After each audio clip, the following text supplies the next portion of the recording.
오늘은 성령의 9가지 열매 6번째 양선에 대해서 살펴봅니다.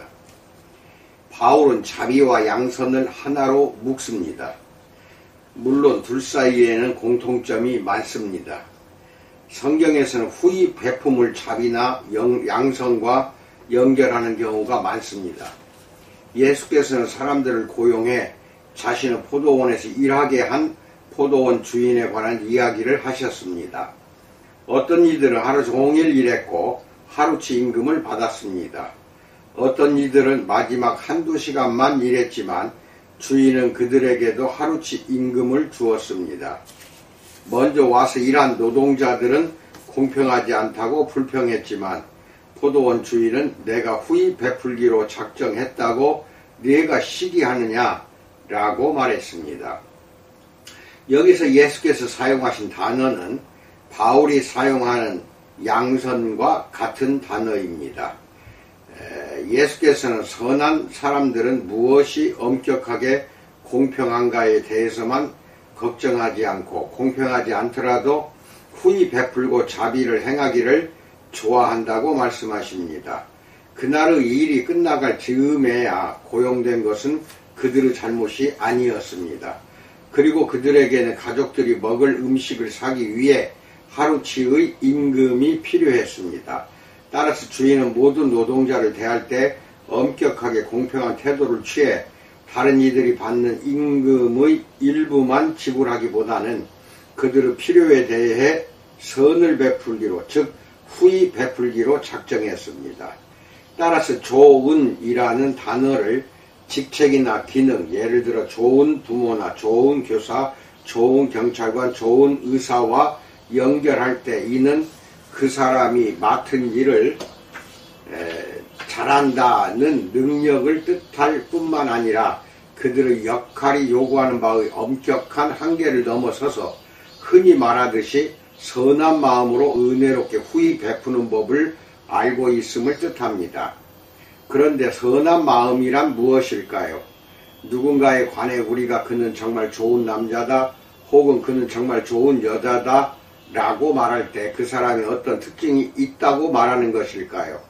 나는 정직, 즉 간사함이나 속임수가 없는 태도가 핵심 요소라고 생각합니다. 참으로 선한 사람은 위그 보는 대로 얻는다. What you see is what you get입니다. 보이는 그대로인 사람입니다. 겉으로 드러난 그들의 말과 행동이 그들 안에서 일어나는 일과 일치합니다. 거짓도 가장도 없습니다. 선을 행할 때 명성을 얻거나 좋은 사진을 찍을 기회를 얻기 위해 그저 연기하는 것이 아닙니다. 좋은 사람은 그저 그것이 옳은 일이기에 그것을 합니다. 양선은 마음이 정결하다라는 말의 의미와 가깝습니다. 양선의 특징은 투명함입니다. 간단히 말해서 우리는 좋은 사람이 그들이 말하는 바대로 살아가고 행동할 것이라고, 즉 그들은 약속을 지킨다. 단지 그것이 옳은 일이기에 옳은 일을 행할 것으로 신뢰할 수 있습니다. 이전과 마찬가지로 양선은 성령의 열매의 일부이기에 우리는 모든 선의 근원이신 하나님을 먼저 살펴보고자 합니다. 첫 번째, 하나님은 선하시다에 대해서 알아봅니다. 아프리카의 그리스도인들은 함께 모여 예배할 때 때로는 만나서 서로 격식을 차리지 않고 인사할 때 이런 말을 주고받곤 합니다. 하나님은 선하십니다. 언제나 하나님은 선하십니다. 성경에서도 이 근본적인 진리를 자주 강조합니다. 시편 곳곳에서 이 진리를 말합니다. 시편 136편 1절에서 여호와께 감사하라, 그는 선하시며 그 인자하심이 영원함이로다 라고 말하며, 시편 119편 68절에서 주는 선하사 선을 행하시오니 주의 율례들로 나를 가르치소서 라고 말합니다. 모세가 하나님께 그분의 영광을 보여달라고 간구했을 때 하나님은 출애굽기 33장 19절에서 내가 내 모든 선한 것을 내 앞으로 지나가게 하고 여호와의 이름을 내 앞에 선포하리라 라고 대답하셨습니다. 모세에게 얼마나 경이로운 경험이었겠는가요?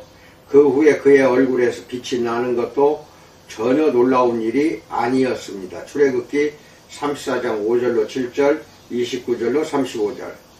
따라서 모세는 하나님의 선하심을 묘사하는 노래를 지었습니다. 신명기 32장 4절에서 그는 반석이시니 그가 하신 일이 완전하고 그의 모든 길이 정의롭고 진실하고 거짓이 없으신 하나님이시니 공의로우시고 바르시도다 라고 말합니다. 따라서 지금까지 우리가 했던 모든 말이 곧 하나님이 선하시다는 말의 의미입니다. 하나님은 너그러우시며 신실하시고 어떤 속임수나 비뚤어짐도 없으시며 언제나 그러하십니다. 그분은 성품과 모든 행동에 있어서 속속들이 견고한 반석과 같으십니다. 하나님의 선하심은 성경의 자명한 공리입니다. 이는 수학의 공리처럼 다른 모든 추론과 계산의 근거가 되는 확증된 진리라는 뜻입니다. 상황이 어떠하든지 혹은 어떠해 보이든지 하나님은 선하시며 선을 행하십니다. 나쁜 일이 일어날 때에도 요셉이 형들에게 말했듯이 하나님은 그 악을 뒤엎어 선한 결과를 만들어내실 수 있으십니다. 창세기 50장 20절에서 당신들은 나를 해하려 하였으나 히브리어로는 당신들은 악한 의도로 그 일을 했지만 하나님은 그것을 선으로 바꾸사 오늘과 같이 많은 백성의 생명을 구원하게 하시려 하셨나니라고 말합니다. 사람들이 행하는 나쁜 일들이 더 이상 악하지 않다는 뜻이 아닙니다. 하나님이 악 자체를 선으로 만드신다는 뜻이 아닙니다. 그렇다면 이는 완전한 모순입니다.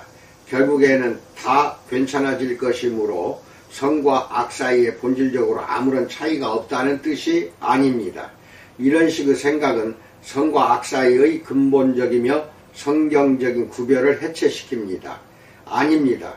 요셉은 형들이 저지른 악에 대해 변명하거나 이것을 최소화하거나 부인하려고 하지 않았습니다. 형제를 노예로 팔아 넘긴 것은 지독하게 사악한 행동이었습니다. 그리고 이런 행동을 할 때 그들은 악한 의도를 품고 있었습니다.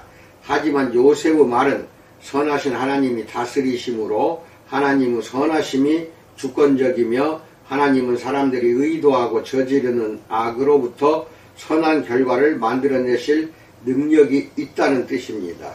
하나님의 선하심이 악을 선으로 극복합니다. 하나님이 다스리시며 하나님은 선하십니다. 두 번째, 양선의 본보기에 대해서 알아봅니다. 하나님이 전적으로 선하시다면 하나님 가까이에서 사는 사람들이 그분의 성품을 반영하고 그분과 동일한 특징을 보인다는 것은 놀랍지 않습니다. 다니엘은 양선을 실천한 좋은 본보기입니다. 다니엘은 정치 관료로서 바빌로니아 정부를 위해 일했으며 그의 생애 마지막에는 페르시아의 정부를 위해 일했습니다.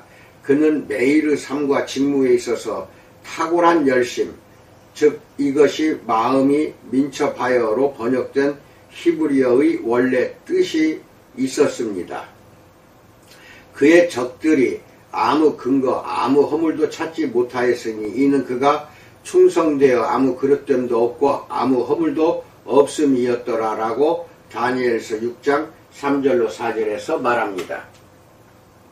이는 주목할 만한 묘사입니다. 다니엘은 직장에서 믿을 수 있는 사람이었습니다. 그리고 이것은 기독교적 사역이 아니라 정부를 위해 봉사하는 일상적이며 세속적인 일이었습니다. 그의 상사는 그를 신뢰할 수 있었으며 그의 부하 직원들도 그를 신뢰할 수 있었습니다. 그의 양선과 정직은 모두에게 자명했습니다. 하지만 그처럼 직장에서 선하고 정직한 사람들은 부패하고 자신의 일을 활용해 부자가 되거나 권력을 취하기 원하는 이들에게 인기가 없습니다.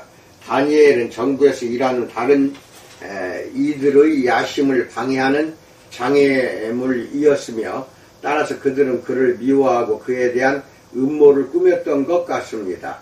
다니엘 6장에서 그들은 그를 공경에 빠뜨릴 계략을 꾸밉니다. 그들은 직장에서 그의 도덕적인 행위에 관해 아무런 약점도 찾지 못하자 예배와 기도라는 개인적인 삶에서의 그의 강점을 활용하기로 작정했습니다.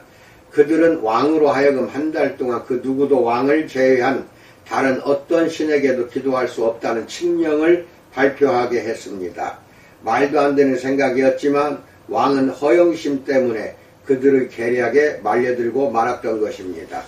따라서 칙령이 발표되었을 때 다니엘은 습관대로 매일 이스라엘의 하나님께 기도할 것인지 왕, 즉 거짓 신이라기보다는 아예 신이 아닌 에게 기도할 것인지 결정해야 했습니다. 그는 하나님이 보시기에 옳은 일을 하겠다고 작정했고 계속해서 매일 기도했습니다. 그는 직업을 잃고 어쩌면 목숨까지도 잃어버릴 수 있는 위험을 무릅쓰고 옳은 일을 했습니다.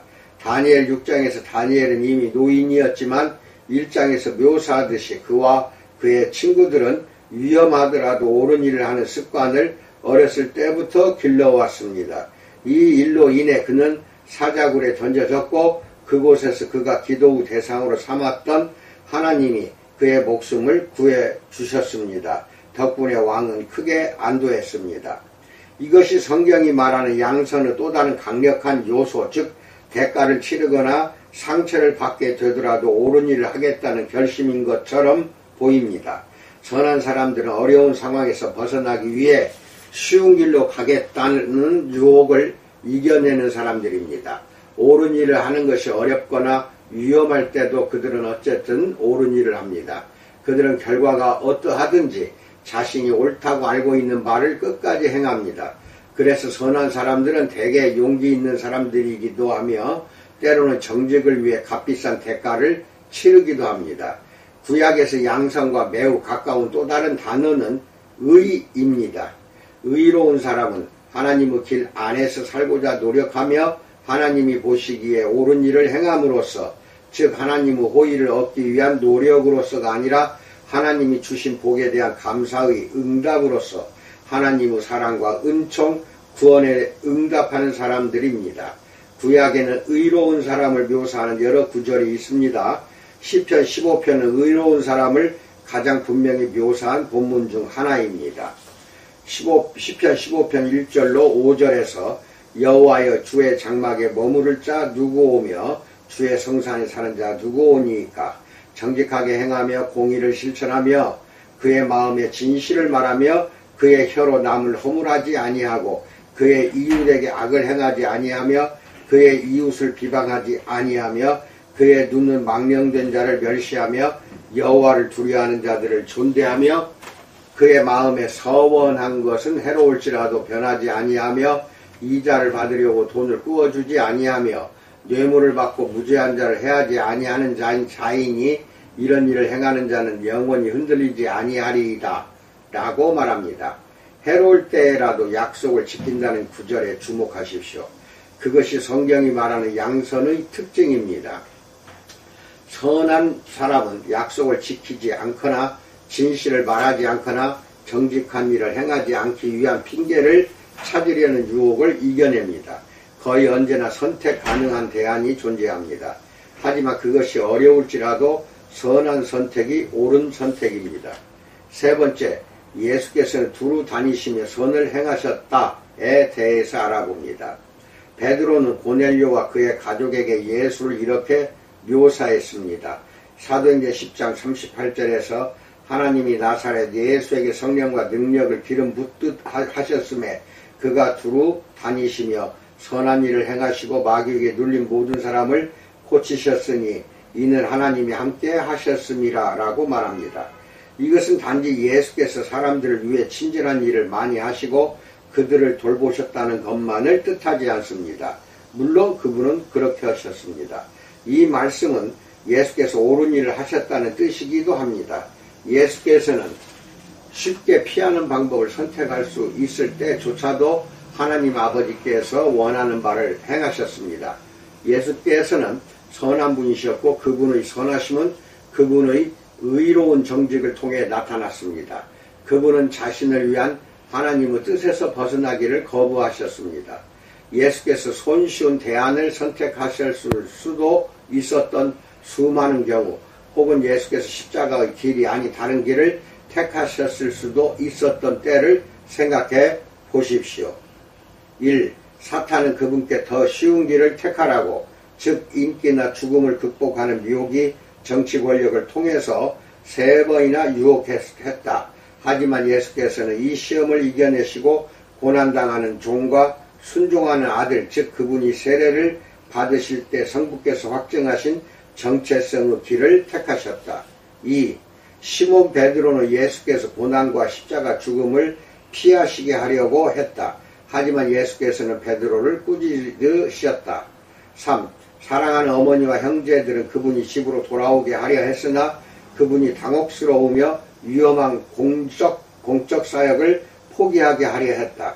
하지만 예수께서는 자신의 참된 어머니와 형제 자매는 성부의 뜻을 행하는 사람들이라고 주장하셨다. 4. 겟세마네 동산에서 예수는 이튿날 자신이 겪게 될 일을 피할 다른 선택을 간절히 갈망하셨다. 하지만 성부의 뜻을 행하기로 작정하셨다. 5. 예수는 체포당하실 때 천사의 부대를 소환해 자신을 구원하실 수도 있었지만 그렇게 하지 않으셨다. 6. 예수께서 십자가를 정면으로 응시하고 계실 때 본디오 빌라도도 예수께 석방의 가능성을 제시했다. 하지만 그분은 거부하셨다. 이상의 이 모든 유혹과 주의를 분산시키려는 시도 속에서도 예수께서는 옳은 일을 하고 성부의 뜻을 행하겠다는 결단과 정직하심으로 자신의 양선을 보여주셨습니다. 바울의 말처럼 그분은 죽기까지 복종하셨습니다. 세 번째, 우리 안에 있는 성령의 열매로서의 양선에 대해서 알아봅니다. 이렇게 예수의 선하심 안에서 하나님의 선하심이 드러났으며, 그래서 양선은 성령의 열매입니다. 양선은 우리 안에 있는 하나님의 생명으로부터 나옵니다. 예수께서 행하신 일의 원동력은 그분의 마음과 생각과 동기 안에 있는 그분의 정체성으로부터 나왔습니다. 양선은 마음의 문제입니다. 그것은 안으로부터 나옵니다. 겉으로 드러나는 우리의 모습은 열매와 같으며 열매는 안에서 무슨 일이 일어나고 있는가, 즉 나무 본질에 대한 증거입니다. 예수께서도 이 점을 명확히 말씀하셨습니다. 누가복음 6장 43절로 45절에서 못된 열매 맺는 좋은 나무가 없고 또 좋은 열매 맺는 못된 나무가 없느니라. 나무는 각각 그 열매로 아나니 선한 사람은 마음에 쌓은 선에서 선을 내고 악한 자는 그 쌓은 악에서 악을 내나니 이는 마음에 가득한 것을 입으로 말함이니라 라고 말합니다.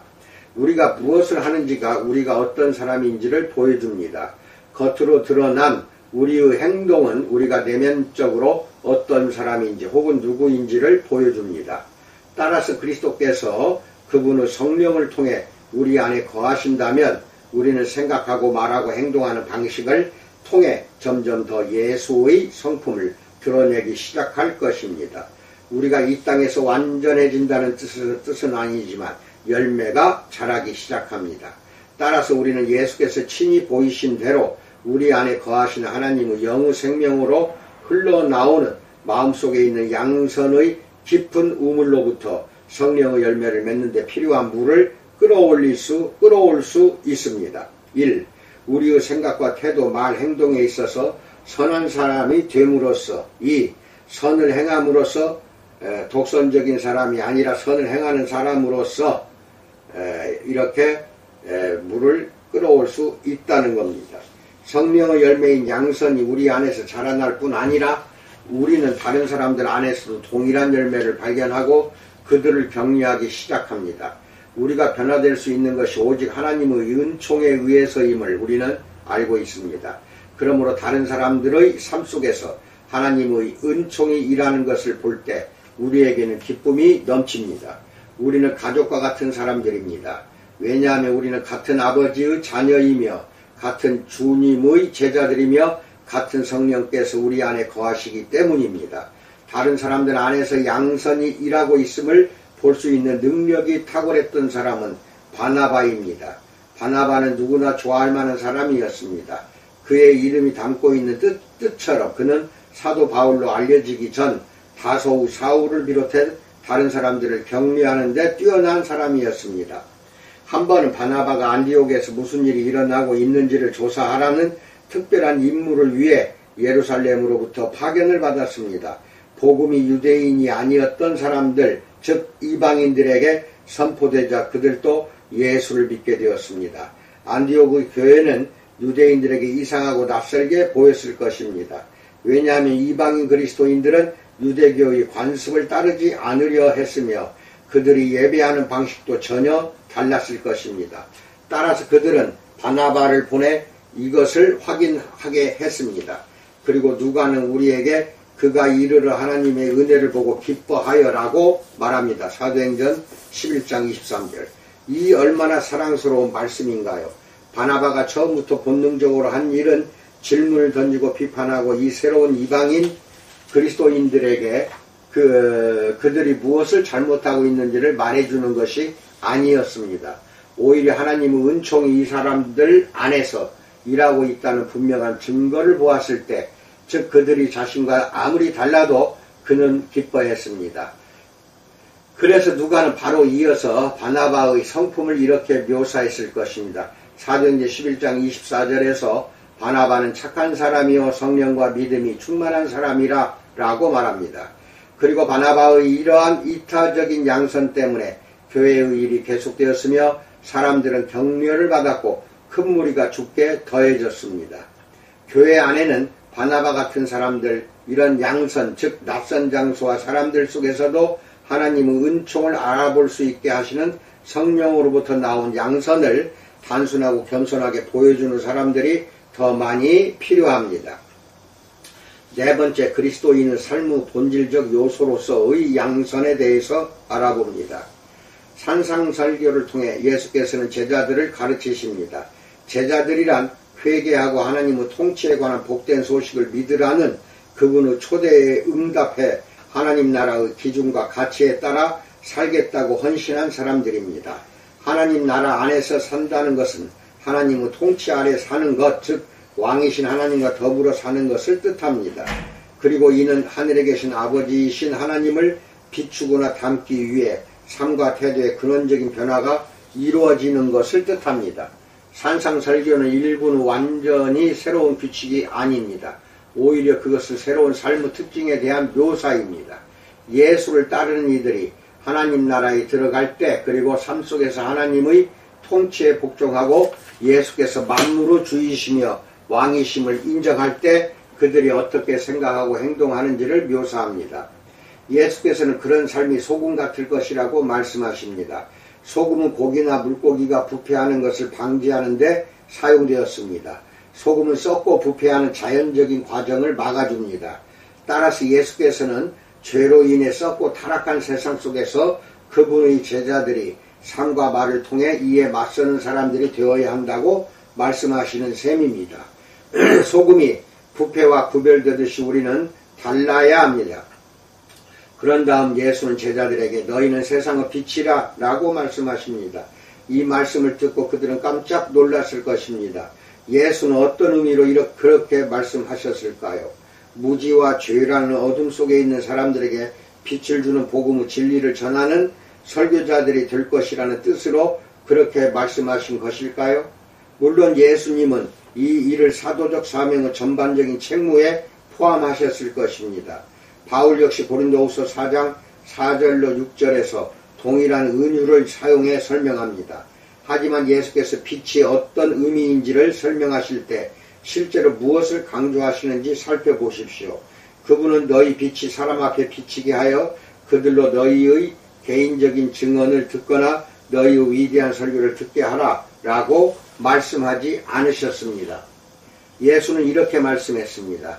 너희 빛이 사람 앞에 비치게 하여 그들로 너희 착한 행실을 보고 하늘에 계신 너희 아버지께 영광을 돌리게 하라.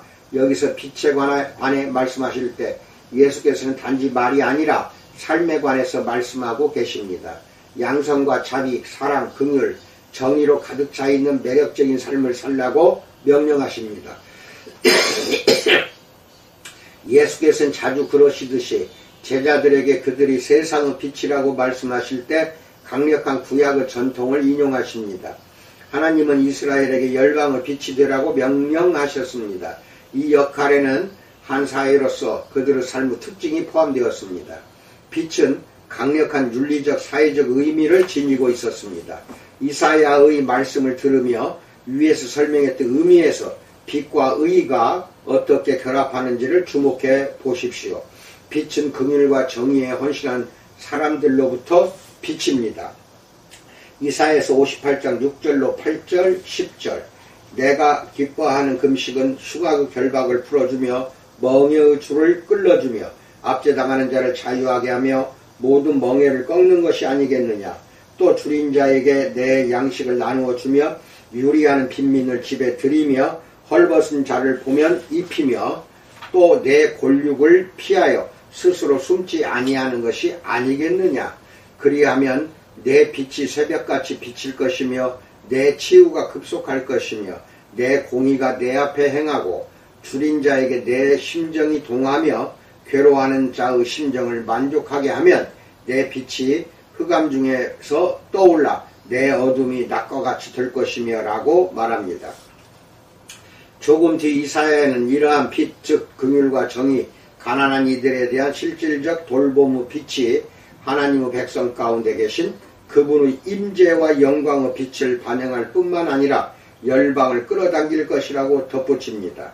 이것은 열방이 복을 받게 될 것이라는 하나님이 아브라함에게 주신 약속을 반영하는 전망입니다. 이것은 선교적으로 매력적인 빛입니다. 이사야서 60장 1절로 3절 하나님의 백성이 하나님의 방식으로 살아가며 다른 이들에게 하나님의 선하심을 본보기로 보여줄 때 이를 통해 다른 이들이 하나님에 관한 진리를 보게 될 것이며 그분을 알고 그분께 영광을 돌리게 될 것입니다. 이것은 선한 행위를 함으로써 세상의 빛이 되라는 예수의 말씀과 직결되지 않습니까? 따라서 구약에서 하나님은 이스라엘에게 긍휼과 정의를 실천적으로 현실적으로 행하는데 헌신하는 백성이 되라고 명령하셨습니다. 또한 예수께서는 그분의 제자들에게 이 명령을 지켜야 한다고 분명히 말씀하시는 동시에 이 명령을 급진적으로 심화시키셨습니다. 그런 다음 예수께서는 대위임을 통해 그들에게 그들이 새롭게 제자로 삼을 사람들에게 이 가르침을 전해주라고 명령하셨습니다. 내가 너희에게 분부한 모든 것을 가르쳐 지키게 하라라고 말씀하십니다. 제자들로 이루어진 공동체로서 그들의 삶을 통해 또한 제자 삼는 그들의 사명을 수행함으로써 가난하고 약한 이들을 돌보신 하나님의 선하심, 과부와 고아를 보호하신 하나님의 선하심을 반영해야 합니다. 이것이 예수의 제자로서 성령을 통해 우리 안에 거하시는 그리스도의 생명을 가지고 있는 양선의 특징이어야 합니다. 사도 바울 역시 그리스도인들이 선을 행하는 사람들이 되는 것의 중요성에 관해 많은 이야기를 했습니다. 우리는 때로 이것을 충분히 강조하지 않습니다. 사실 우리는 그리스도인의 삶에 나타나야 할 선행에 관한 바울의 가르침을 진지하게 받아들이기를 혹은 그에 관해 설교하기를 두려워하는 것처럼 보입니다. 물론 그 이유는 우리가 오직 믿음으로 말미암은 오직 은총에 의한 칭의의 교리를 대단히 소중하게 여기기 때문입니다.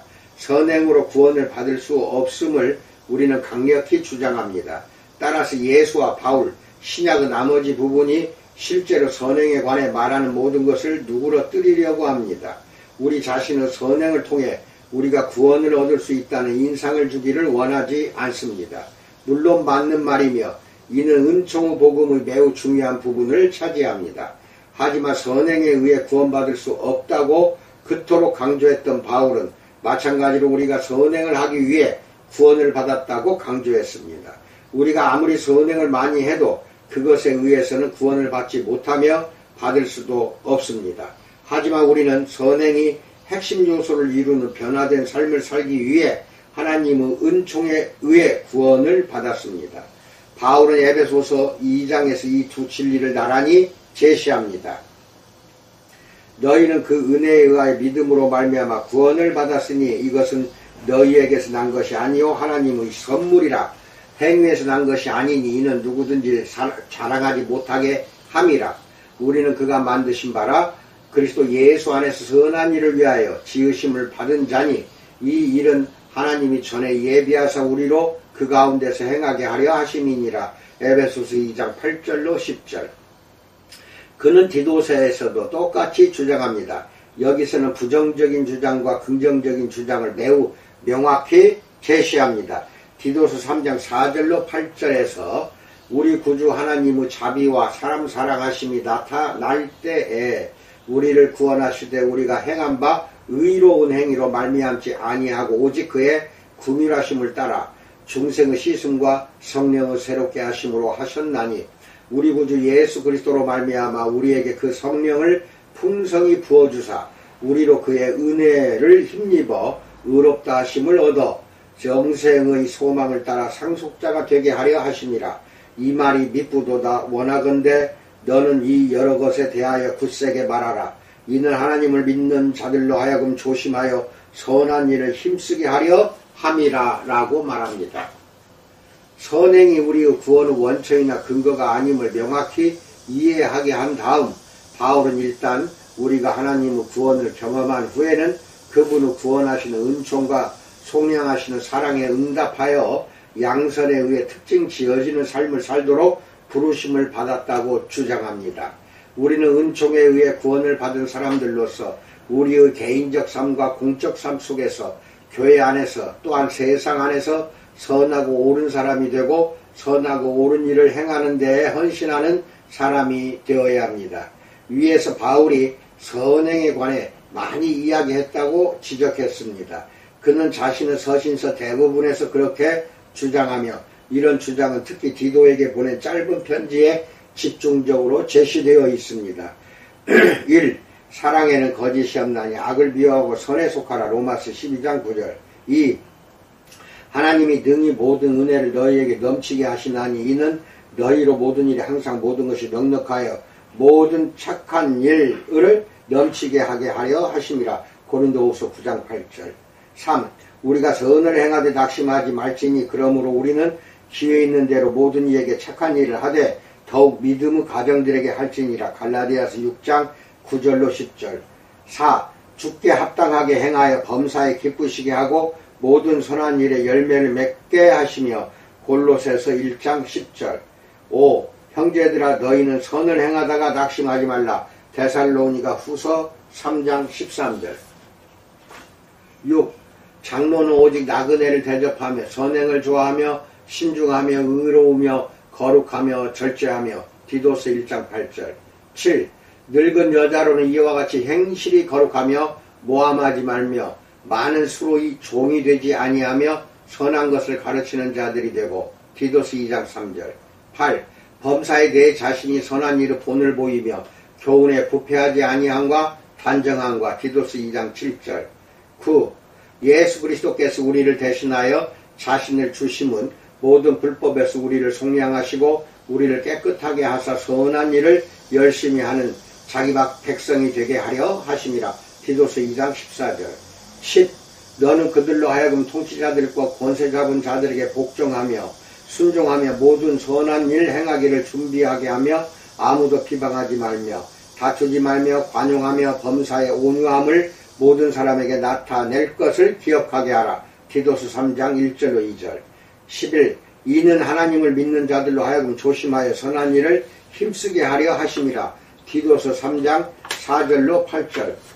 12. 우리 사람들도 좋은 일에 힘쓰기를 배우게 하라. 디도서 3장 14절. 이상입니다. 바울은 그리스도인이 선을 행하는 사람이 되어야 함을 왜 이토록 강조하는 것일까요? 다시 말해서 왜 양선은 성령의 열매의 본질적인 부분으로서 우리의 성품과 태도, 사고, 행동을 통해 우리 삶에 분명히 드러나야 하는 것일까요? 한 가지 중요한 이유는 이것이 복음의 본질과 진리를 반영하기 때문입니다. 사실 이것은 십자가와 부활의 역동성을 반영합니다. 악에게 지지 말고 선으로 악을 이기라. 로마서 12장 21절에서 말할 때 바울은 하나님이 십자가에서 행하신 바를 그대로 풀어서 말하는 셈입니다. 왜냐하면 십자가에서 하나님이 예수 위격 안에서 피조물 안에 있는 인간과 사탄의 모든 악함을 친히 짊어지심으로써 하나님의 선하심이 그것을 극복하셨기 때문입니다. 십자가는 하나님의 선하심의 궁극적인 표현이며 부활은 그 승리를 입증합니다. 선이 악을 이긴다. 이것이 성경의 궁극적인 이야기입니다. 이것이 복음의 핵심입니다. 그리고 이것이 미래에 대한 우리의 소망입니다. 따라서 세상에서 친절과 선행을 행함으로써 악에 대응할 때 우리는 우리 안에 계신 하나님의 성령의 초자연적인 열매를 맺을 뿐만 아니라 십자가와 부활의 능력 안에서 살며 우주 안의 모든 악에 대한 하나님의 선하심의 최종적인 승리를 고대하며 살아가는 것입니다. 우리는 십자가와 부활의 승리를 적용하고 있습니다. 우리가 구원을 얻기 위해 선을 행한다는 말이 절대로 결코 아닙니다. 하지만 선을 행함으로써 우리는 사람을 구원하고 변화시키는 복음의 능력을 증명합니다. 따라서 십자가와 부활은 하나님의 선하심의 증거일 뿐만 아니라 우리가 그리스도인으로서 행할 수 있는 모든 양선의 원천이자 본보기이기도 합니다. 그러므로 이 성령의 열매를 맺기 위한 성령의 능력을 위해 기도하고 날마다 삶 속에서 특히 우리가 일하는 공적 세계 안에서와 우리의 모든 사회적 관계 속에서 이 열매를 길러갑시다. 선을 행하라, 옳은 일을 하라, 그리고 결과는 하나님께 맡기라. 이상입니다. 오늘 하루도 나머지 시간 주님의 은총 속에서 복된 하루 되기를 축원드립니다. 감사합니다.